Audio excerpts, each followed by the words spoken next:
Y aconteció en uno de esos días que entró en una barca con sus discípulos y les dijo: «Pasemos al otro lado del lago», y partieron. Pero mientras navegaban, él se durmió, y se desencadenó una tempestad de viento en el lago, y se anegaban, y peligraban. Y vinieron a él y le despertaron diciendo: «Maestro, maestro, perecemos». Entonces él, levantándose, reprendió al viento y a las olas del agua, y cesaron, y se hizo bonanza. Y les dijo: «¿Dónde está vuestra fe?». Y ellos, atemorizados, se maravillaban, diciendo unos a otros: «¿Quién es este, que aun a los vientos y al agua manda, y le obedecen?». Y arribaron a la tierra de los Gadarenos, que está enfrente de Galilea. Y al llegar a la tierra, le salió al encuentro de la ciudad un hombre que tenía demonios desde hacía mucho tiempo, y no vestía ropa, ni moraba en casa, sino en los sepulcros.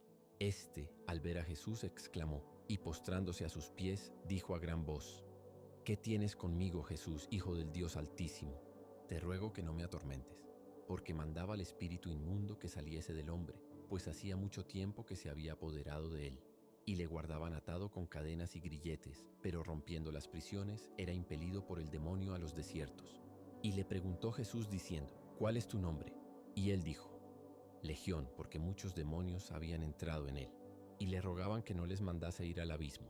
Había allí un hato de muchos cerdos que pacían en el monte, y le rogaron que les dejase entrar en ellos, y les dio permiso.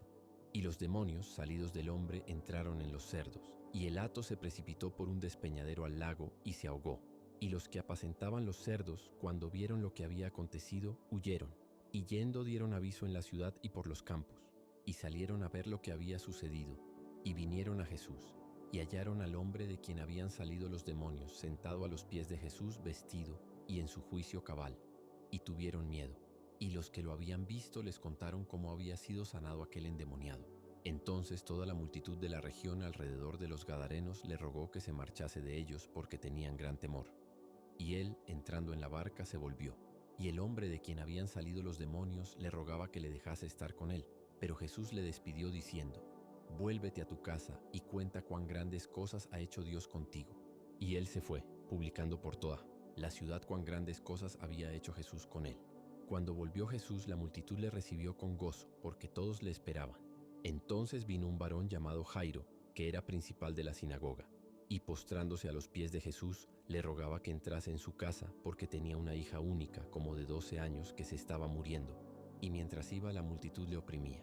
Pero una mujer que padecía flujo de sangre desde hacía 12 años, y que había gastado en médicos todo cuanto tenía, y por ninguno había podido ser curada, se le acercó por detrás y tocó el borde de su manto, y al instante se detuvo el flujo de su sangre.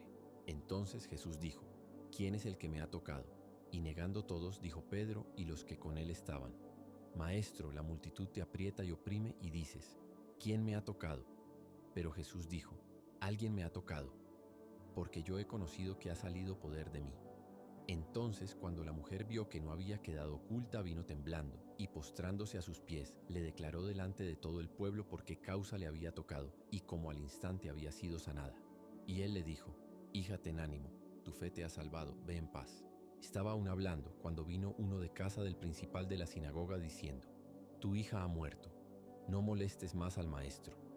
Oyéndolo Jesús le respondió: «No temas, cree solamente y serás salva».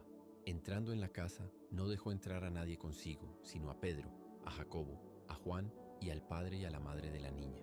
Y lloraban todos y la lamentaban, pero él dijo: «No lloréis, no está muerta, sino que duerme». Y se burlaban de él, sabiendo que estaba muerta. Mas él, tomándola de la mano, clamó diciendo: «Muchacha, levántate». Entonces su espíritu volvió, e inmediatamente se levantó, y él mandó que se le diese de comer. Y sus padres estaban atónitos.